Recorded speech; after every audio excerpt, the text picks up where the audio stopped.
Europe 1 Culture Média. Avec Thomas Hill et Thomas, c'est l'heure de la question média du jour. La salle est en ébullition ici ce soir au Zénith de Paris. Jordan Zevo contre Cédric Doumbé. Allez, tentative de high kick tout de suite. Et il a éteint une seconde. Il a mis un crochet pour c'est bon. Oh là là là là là là. Oh là là là là. Le 30 octobre dernier au Zénith de Paris, Cédric Doumbé et Jordan Zevo s'affrontent dans un combat de MMA d'arts martiaux mixtes. Un combat de 9 secondes seulement qui a réuni presque 1,5 million de téléspectateurs en deuxième partie de soirée sur la petite chaîne RMC Découverte. Un chiffre qui témoigne de l'engouement pour ce sport de combat avec des grandes stars comme Cyril Gane, comme Benoît Saint-Denis. Comment expliquer ce phénomène médiatique? On en parle avec nos invités. Antoine Simon, bonjour. Vous êtes le commentateur phare du MMA en France. On vous retrouve sur RMC Sport. Dimitri Pavlenko est avec nous aussi. Bonjour Thomas. Ça nous fait plaisir de vous avoir ce matin dans Culture Média. Vous êtes le présentateur de la matinale d'Europe 1 et fan numéro 1 à Europe 1 de MMA. Juste après Catherine Ney, je crois. Et c'est ça, qui est également une grande fan. Et alors Antoine Simon, d'abord pour ceux qui connaissent pas du tout le MMA, il faut expliquer un petit peu ce que c'est. On dit que c'est un art martial qui se passe dans une cage, dans lequel il n'y a pas beaucoup de règles. Est-ce que c'est le cas? Alors, oui, globalement, c'est un peu le cas. Pour moi, c'est un peu l'aboutissement de tous les sports de combat. Pourquoi? Parce qu'à l'origine, lorsque le MMA a été créé, c'était vraiment un art qui permettait à n'importe quel pratiquant martial ou sportif de haut niveau qui pratique les sports de combat de s'illustrer avec les règles qu'il a l'habitude d'utiliser. Donc les kickboxers pouvaient utiliser le striking, donc la boxe pied-point.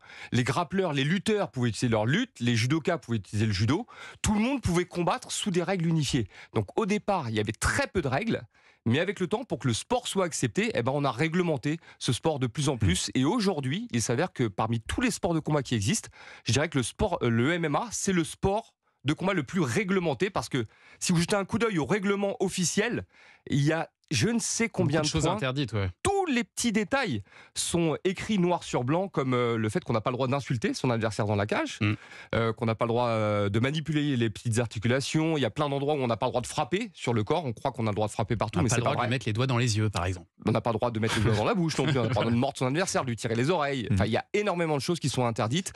Mais malgré tout, ça reste un sport très libre qui permet à n'importe quel pratiquant d'arts martiaux de s'exprimer relativement librement. Et c'est un sport, je disais, qui est assez récent en France, qui a été autorisé seulement en 2020, c'est ça? Oui, alors ça a vu le jour, on va dire le MMA a vu le jour au début des années 90 aux États-Unis. On a coutume de dire qu'en France, on a toujours 10-15 ans de retard. Bon là, en l'occurrence, on a plus de 20 ans de retard, parce que cette année, l'UFC fête ses 30 ans d'existence.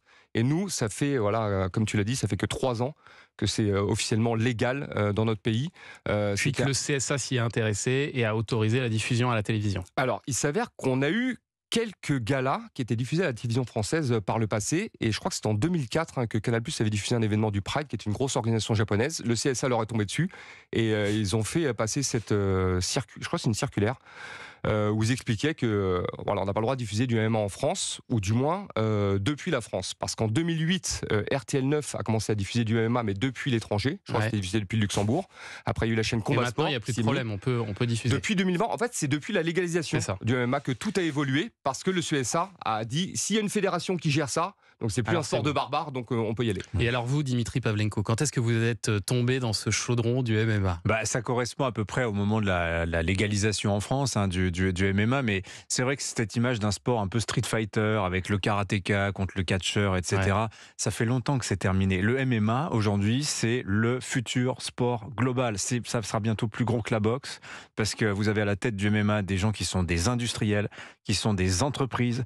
La boxe, c'est un peu des coups qu'on monte autour de 2 noms, par exemple, on va monter un gala, et puis tout le monde va se disperser à la fin du gala, prendre son argent. Le MMA, c'est une entreprise dans laquelle les investisseurs, l'UFC, Antoine parlait de l'UFC, la plus grosse organisation au monde, ils réinvestissent constamment, ils ouvrent des académies en Afrique pour détecter les champions de demain. Vous voyez, une stratégie de très long terme, c'est en train de payer, et en France, il ne faut pas s'y tromper. On voit ça à la télé depuis 2-3 ans sur RMC Sport, et Antoine est un super commentateur. Je passe mes dimanches soirs, mes nuits avec lui parce que je me lève la nuit pour regarder en direct. Mais en France, ça fait 10 ans, 15 ans qu'à bas bruit, dans toutes les salles de sport de combat, on parle du MMA, et la discipline s'est complètement unifiée aujourd'hui. Vous pratiquez vous-même ou pas, Dimitri? Alors non, je ne pratique pas.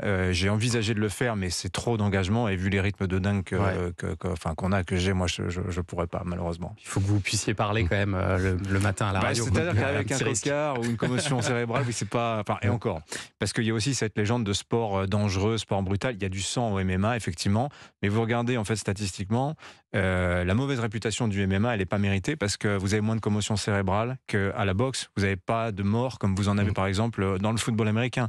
Mais tout ça est en train d'évoluer assez positivement, je trouve, pour l'image du MMA. Et il faut dire que c'est un show qui est très télégénique, avec beaucoup de marketing aussi autour. On en parle dans un instant sur Europe 1, tout de suite. Culture Média sur Europe 1 avec la suite de la question média du jour. Thomas Hill, comment le MMA s'est imposé dans nos médias?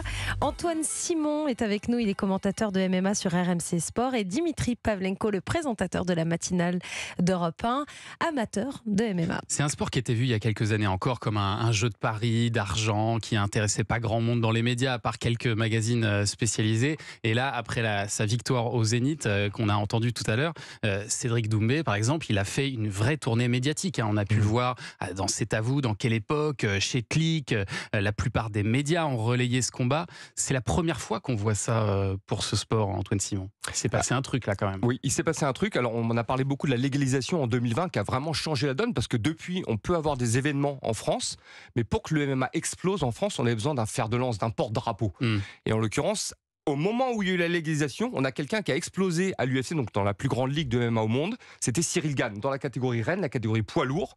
Donc tout de suite, on a eu une visibilité, et puis les fans ont eu un intérêt, quelqu'un sur qui porter leur intérêt. Et derrière, dans la lignée de Cyril Gane, et avec l'explosion de la médiatisation du MMA en France, on a d'autres combattants qui ont émergé. Et je pense que Cédric Doumbé, lui, il a réussi à tirer son épingle du jeu parce que c'est un communicant. Et c'est ça qui est fou dans ce sport, c'est qu'il y a le côté technique, combat, mais à côté de ça, il y a tout ce que vous faites en dehors de la cage pour vous vendre. Et en l'occurrence, Cyril Gane, lui, c'était les performances dans la cage. Doumbé, lui, c'est à la fois les performances, mais aussi le côté. Il y a un gros travail personnage. de marketing personnel, on peut le dire, Dimitri. Mais c'est-à-dire qu'en fait, Cyril Gane, c'est vrai qu'il est gracieux à voir, ses combats, c'est magnifique. Ce qu'amène effectivement Cédric Doumbé, c'est un truc qui se fait pas en France, c'est le trash talk. C'est-à-dire qu'il va clasher son adversaire pendant 1 mois. On a vu peut-être, il va se moquer de lui. Il amène un matelas à la conférence de presse pour dire, tu sais quoi, après le combat, tu vas dormir, donc je t'amène le matelas. Il trouve un sponsor pour son matelas, un fabricant de matelas qui lui prête, voilà, etc. Et il fait tout. Il vend des matelas avec un code promo et tout. Ça devient quand même un truc. Mais c'est des choses, ça, c'est des codes. Alors aux États-Unis, vous avez ça pour tous les combats. En France, on aime les modestes, on aime les gens un peu discrets, les gens un peu grande bouche comme ça passe pas très bien. Cédric Doumbé, lui, prend tout le monde à revers, voilà. C'est un vieux briscard du monde des sports de combat. Cédric Doumbé, il a été champion. 11 fois champion du monde de kickboxing. Mais et puis, tout d'un coup, on parle beaucoup plus de lui quand même. Ça veut dire qu'il y a un truc avec le MMA qui est très particulier. Mais oui, mais parce que toute cette manière de mettre en scène, de faire monter la pression qu'on voit beaucoup aux États-Unis. Alors il y a des champions, on pourra peut-être pas les. Mais si vous voulez regarder, allez voir un champion comme Sean Strickland. Donc c'est actuellement champion dans une catégorie à l'UFC. Il dit des choses absolument stupéfiantes. Si un combattant français parlait comme Sean Strickland, je crois que les politiques s'arracheraient les cheveux, ça deviendrait un sujet politique. Cédric Doumbé, il a compris un peu ça, il amène ça, c'est très américain, mais c'est ce qui fait aussi que ça marche. Vous savez, moi je pense que ça va de pair, le succès du MMA, avec aussi l'américanisation de la société française. Il y a ces codes-là qui sont en train d'être introduits dans notre société, et l'UFC, finalement, surfe sur cette vague-là aussi. Et c'est vrai que je le disais, c'est très télégénique, c'est un régal pour vous, une chaîne comme RMC Sport, parce que chaque combattant se met en scène, crée son personnage, les entrées dans l'octogone, rien que ça, c'est très télégénique, c'est quelque chose quand même. Oui, parce qu'à l'origine, aux États-Unis, c'est un show. C'est pour ça d'ailleurs que ça s'est développé très vite aux États-Unis, parce que il y a un côté catch un peu, c'est ça ? Alors, ils se sont inspirés de ça, en fait. Au départ, c'est du vrai combat, mais derrière, on veut vendre un produit. Et c'est pour ça que ça a mis tant de temps à arriver en France, parce qu'en France, tout passe par les fédérations. Donc il fallait que quelqu'un supervise ce travail pour pas qu'il y ait de débordement. Aux États-Unis, ils s'en fichaient. Si ça fait de l'argent, on prend. Donc ça s'est développé très vite là-bas. Et puis effectivement, les gens ont très vite compris, les combattants ont très vite compris qu'il fallait se vendre, et que, en s'inspirant du catch, notamment, effectivement, la WWE, qui aujourd'hui d'ailleurs est dans la même boîte que l'UFC. Hein. Ils ont tous les deux été rachetés par le même groupe. Donc il y a des liens qui se font entre les deux. Et d'ailleurs, on a eu des grands catcheurs de l'époque qui sont arrivés dans le monde du MMA et qui ont fait beaucoup de bruit. Je pense à Brock Lesnar notamment, qui était une superstar du catch à l'époque et qui a changé la donne. Et après, il y a d'autres combattants qui sont arrivés. Chacun a rajouté sa pierre à l'édifice. Je pense que Conor McGregor, que tout le monde connaît aujourd'hui, l'un des rares combattants qui a dépassé le cadre du MMA, a ouvert la voie à bien d'autres.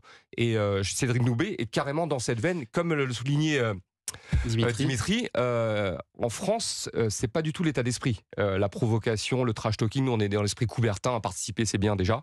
Et on sent que ça plaît de plus en plus, parce qu'il y a même une série Netflix qui va être faite par Franck Gastambide, qui va s'appeler La Cage, qui va sortir l'année prochaine donc sur Netflix. On est en train de se dire que, alors c'est bien parce que ça fait grandir ce sport, mais est-ce que c'est pas une mauvaise nouvelle pour vous, RMC, parce qu'à terme, est-ce que vous risquez pas de perdre les droits de diffusion sur ce sport ? Alors là, on est bien encore pour quelques années, donc il n'y a pas de problème. Vous avez signé pour combien de temps ? Alors, il me semble qu'on a signé l'année dernière un contrat longue durée, en début d'année, je crois, un contrat longue durée, donc on en a encore pour, à mon avis, 4 ou 5 ans. Et ça coûte combien une chaîne comme RMC de diffuser ce sport ? Alors RMC qui mise beaucoup sur les abonnements, hein, vous le savez, et il s'avère qu'ils ont vite fait le calcul. Alors, j'ai pas les chiffres exacts, mais je peux vous garantir que ça coûte beaucoup, beaucoup moins cher que les droits du foot. Ah oui, j'imagine, oui. Et mais ça va à côté de évoluer. ça génère quasiment autant d'abonnements. Alors, peut-être pas autant qu'une finale de Ligue des Champions, mais rapport qualité-prix, c'est beaucoup plus rentable. Ça vous rapporte beaucoup d'abonnés. Il y en a beaucoup qui sont venus grâce à ça. C'est ce que vous voulez. Moi, je ne me suis jamais abonné à RMC Sport avant de me mettre au MMA. Hein. Donc, par exemple, je suis un bon exemple de ce qu'est en train d'expliquer Antoine Simon. Ouais. Avec malgré tout, à côté, qui peut être un peu frustrant, même pour les commentateurs que vous êtes, des combats qui peuvent durer que quelques secondes, on l'a vu là.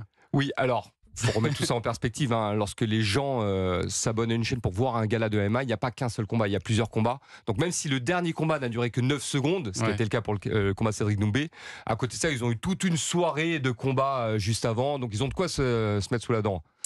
Et ben on va suivre ça, on va continuer à suivre le MMA avec peut-être d'autres stars qui viendront rejoindre ce sport de combat. Teddy Riner. On a parlé de Teddy Riner, on lui a proposé. Je crois qu'il a refusé 15 millions d'euros, le judoka Teddy Riner, pour participer à un combat. Peut-être qu'il changera d'avis dans les années à venir. Merci en tout cas à tous les deux d'être passés ce matin. Merci Antoine Simon, commentateur de MMA sur RMC Sport, et Dimitri Pavlenko, qu'on retrouve tous les matins aux manettes de la matinale d'Europe 1 dans sa tenue classique. Hein, voilà, c'est ça. De 7h à 9h. Merci Thomas. Merci d'être venu.